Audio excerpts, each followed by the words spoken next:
Crossroads.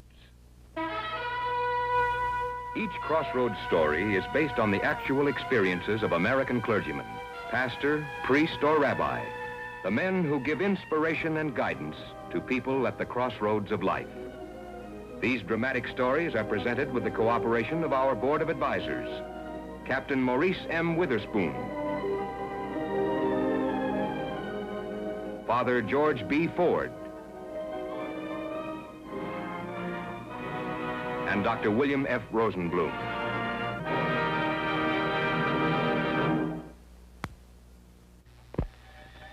Radio. Here in America, it's a theme that carries everything from soap ads to poetry. For Reverend Arnold Grum, it was something else.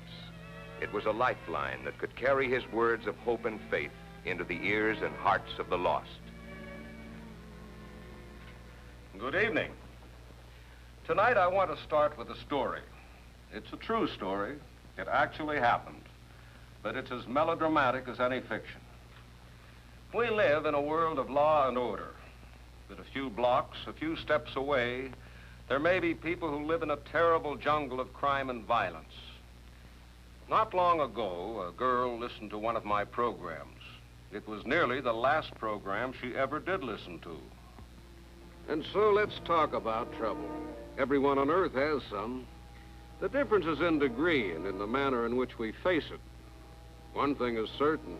There is an answer for you, a good answer. But to find it requires a deep personal courage and faith in God. Isn't it worth a try?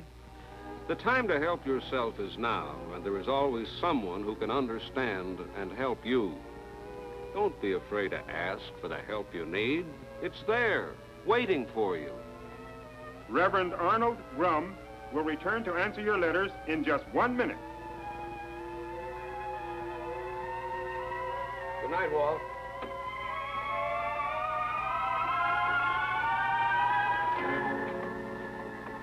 Are you Reverend Grum? Yes? I'm Jane Sherman, and I need some of that help in a hurry. Well, I was just about to walk over to my church. Perhaps you'd like to come along. It isn't far. Walking out of this building may be too far for me. I'm the closest thing to dead you've ever heard talk. Oh, maybe I'd better hear your whole story, Miss Sherman. We can use this studio. Thank you.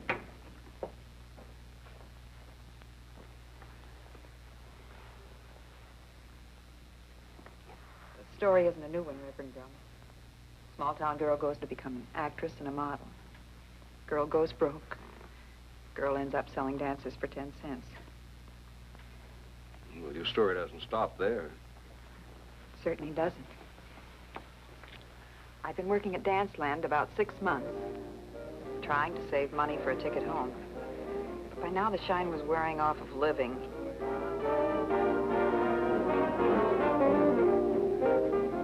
Even the fact that the girls were friendly didn't help much. I was getting tired of having all the other girls always coming to me for advice or to cry on my shoulder. Then I met Ted Diamond.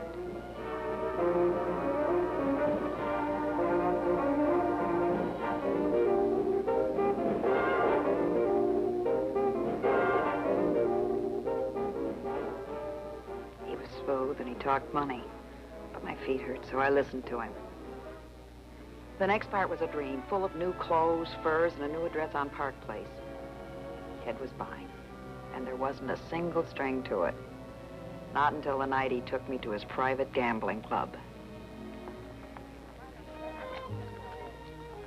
Care for a drink? No, I don't believe so, thank you.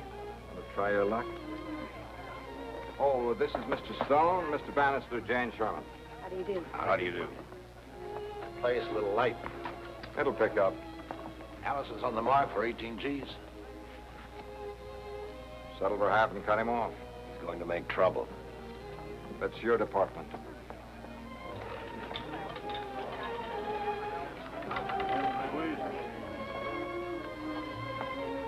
They all look like such society people.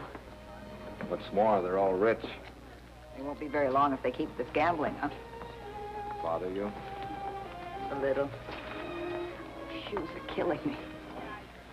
Well, let's go someplace where you can kick them off. All right.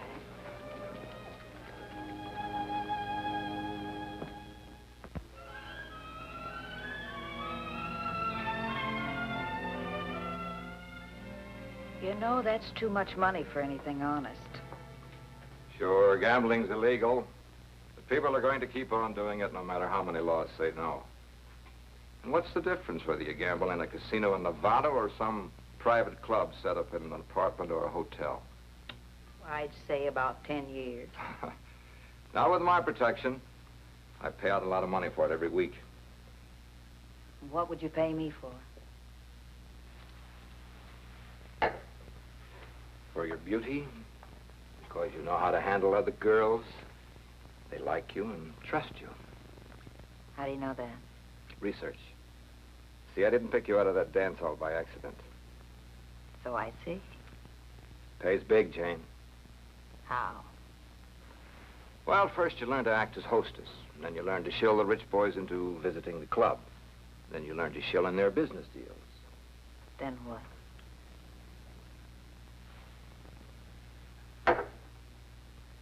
Then we talk about your real job. Our real job. Would you like that, Jane? You know I would. What was worse, I fell for Ted. Found the work was easy. Not realizing what I was doing, I traded a smile and a promise to men for losing small fortunes over Ted's tables. I see. I hope so, Reverend Grum. I know it sounds like a bad case of true confessions, but it's the truth, every bit of it. You knew what you were doing was illegal. Yes. I wasn't thinking. Like I said, it was easy, and the pay was wonderful. For a while, so was Ted. I was happy. Even after I found out the tables were crooked. Later, I found out that Ted was connected with the syndicate. And my little pink cloud was getting full of question marks. 21 grand. Pretty good night. Not for Allison. Allison? Yes, he's the man that lost a fortune here, remember? He did pay his markers, though, didn't he, Ted? Oh, sure. He paid up. No trouble at all. That's good.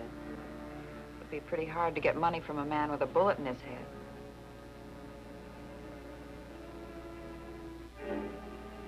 Very hard. What's the point, Miss Sherman? Oh, just mentions that he got involved in some trouble with the syndicate. That's you, isn't it, Ted? It's newspaper gossip. They try to tab the syndicate for everything. It also mentions you, Mr. Bannister. Why do they call you the enforcer? You read too much, Miss Sherman. Maybe you better go sharpen a pencil. You don't like me, do you, Mr. Bannister? I don't like people who are soft. Be careful she doesn't soften you up, Ted.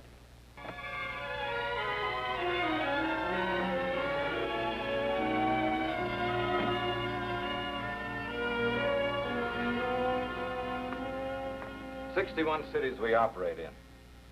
All mine. It's a big setup. Nothing to what it'll be when we tie it up with girls. Girls? You're going to organize a whole network of girls. Girls to work as hostesses and shills. Why, there's a dozen angles to cover. Well, Ted, I don't think I could... It should be perfect. You know where to find them. You know how to talk to them. And you're smart enough to know how to use them. Like you're using me. But don't be stupid. I'm making you the boss. You get a cut off of every girl. I'm handing you a fortune. Well, you can hand it to someone else. I don't like the smell of this. Well, that's unfortunate. It's your baby, Jane. We made a deal. If I remember correctly, we never got around to discussing this part of the deal.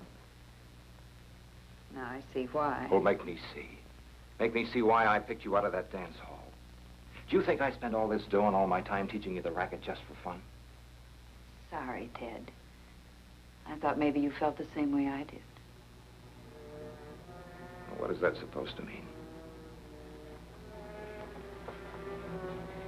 Means the answer is no. That was a mistake. Was it a mistake to fall in love with you? Well, that's your problem. Mine's business. You're a big investment to me. A bad one. You know, you're getting way out of hand. First questions and now this. You need a check rein, baby. You need a new girl? I need 100 girls, and you're going to get them for me. You're going to find them, teach them, and put them to work. Understand? And for 6 months, I did exactly what Ted wanted me to do. When I came back, there were girls working in every one of Ted's clubs. Girls getting their first taste of the rackets. That was your great mistake. The kind of mistake for which we often have to pay so dearly. That you mustn't lose courage. Courage I finally found. Jane, I'm glad you're back. I know you could do it. Wait till you see your new bank account. You see it. I'd rather see a good bath. Of course, I did pretty well, too, while you were away. You should see the cute doll I've got to work this place. I can wait forever. Here she is now. You better have a look at her. The girl in the red dress. Barbara. Oh, you know her? Know her. She's my kid's sister. Now, isn't that nice?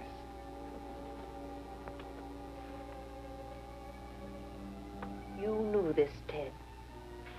You knew that I sent her money to go to modeling school, and you deliberately did this. It wasn't hard, and besides, I thought you'd be happy to see her doing so well for herself. Doing so well for herself. It's a kid barely out of high school walking right into a racket. Well, she's walking right out again. Relax. You're through making trouble. Through? I haven't even started. Not if you love that kid's sister as much as I think you do. What do you mean? I told you were getting out of hand. You needed a check rein. Look, Ted, she's just a baby. Let her go. I'll do anything you want. Don't hurt her. Hurt her? Don't be ridiculous, Jane. She's very precious to me. We're in love. Barbara? Why not? She's a beautiful girl. And even you found me attractive. Remember? I'll talk, Ted. If Barbara isn't on the train home by tonight, I'll be at the police talking my head off.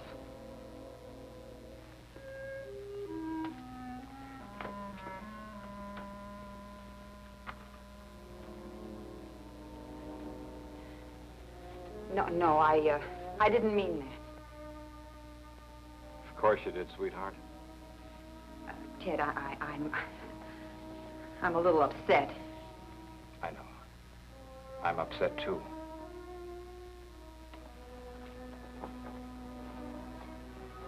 I hate being afraid of someone. Now, you wait right here. I've got to see Bannister. Bannister?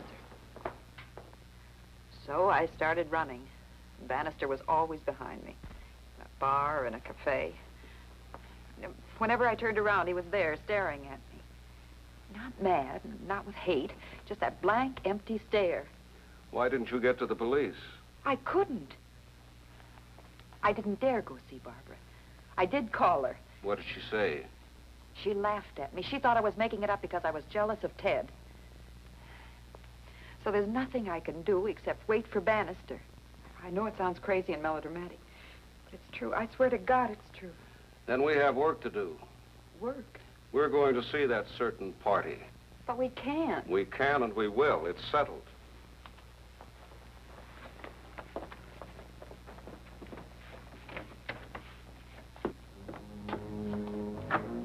Bannister, he's there. No, don't. Where was he? Right there.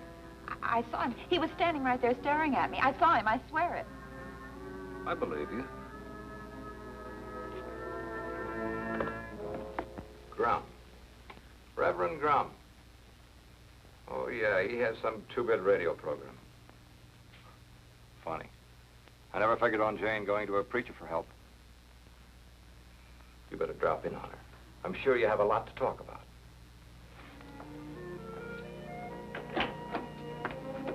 Hiya, zombie. Hello, Barbara.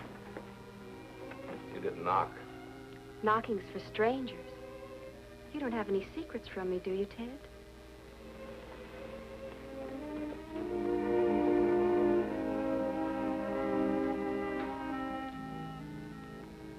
No, of course not. But I do have a story to tell you.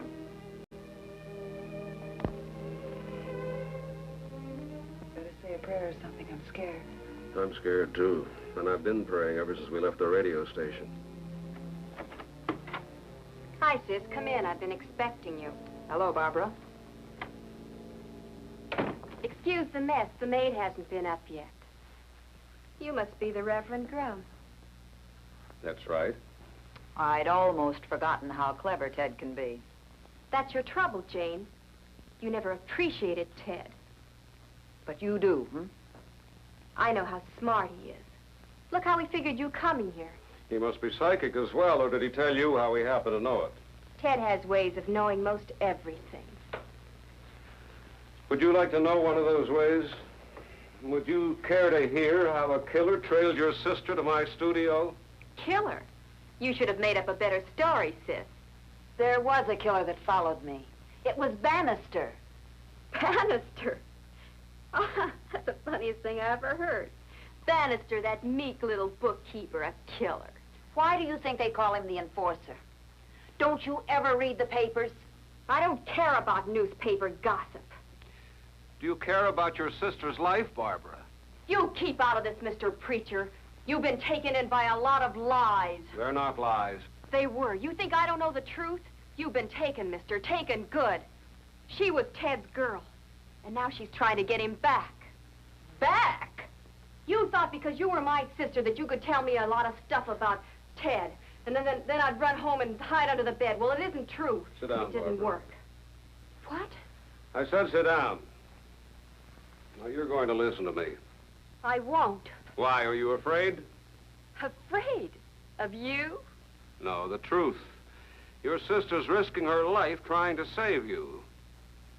She wants Ted, but she can't have him. He's mine. I love him. Do you still have any feeling of love for your sister? Sure. Sure. If she'd forget I'm her kid sister who needs guiding, which I don't.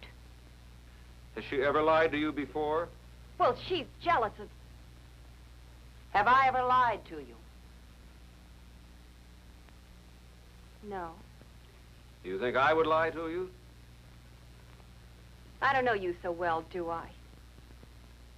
Well, I guess not. Not if you're a real preacher, but you're just a...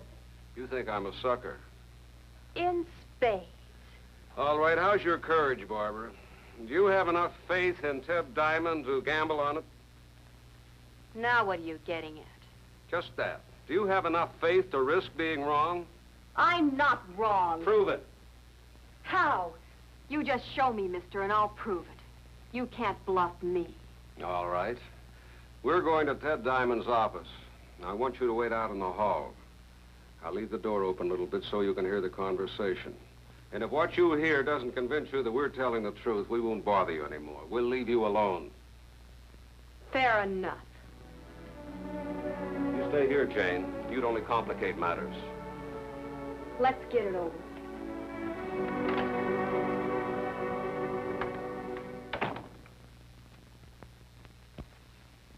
Yes, of course. I'll take care of it. Thanks very much. So long. Terribly sorry. Important business. Now, let's see. Where were we? Oh, yes. Jane Sherman. Well, that's a very sad story. Very sad. I'm sorry, Mr. Grum, but I can't do anything for you. I can imagine. I'm sorry I wasted my time, Mr. Diamond.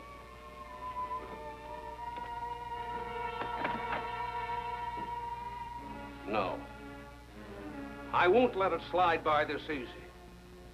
Why don't you get out? I'm busy. Not too busy, mister.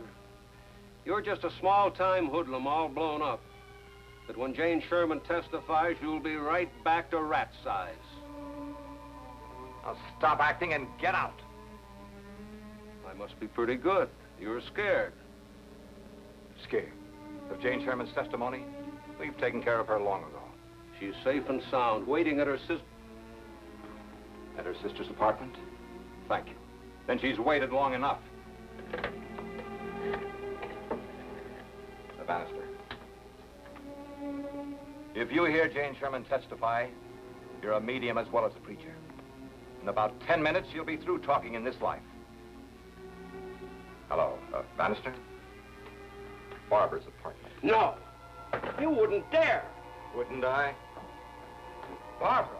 Why, you rotten, lying, smiling butcher. No, not now, Barbara. We've got to get to Jane before Bannister. Jane! Barbara, wait a minute.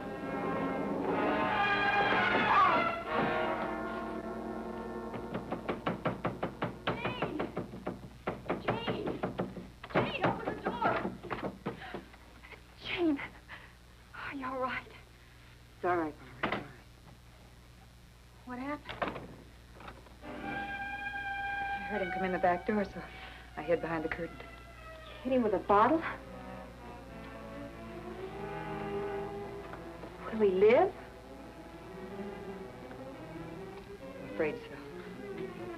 Well, we won't if we don't get out of here. Ted's on his way.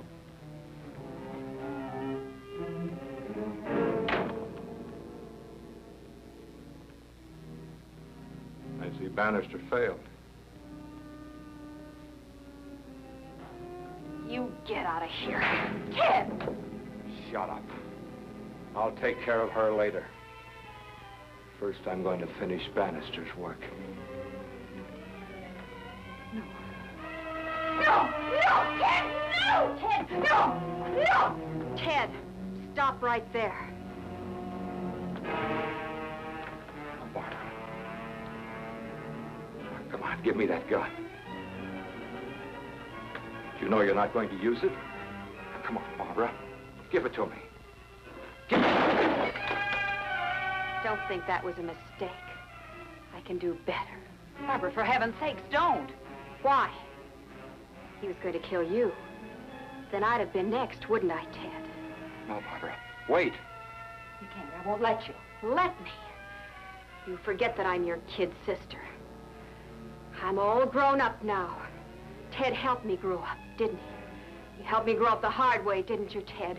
Well, I'm going to pay you back. No, Barbara. No. I love you. Love? Ted, do you really love me now? Barbara. I do, I swear it. Look, killing him isn't going to solve anything. Let me have the gun. Stay out of this, Jane. You have all the answers, Ted. Come on. Tell Barbara.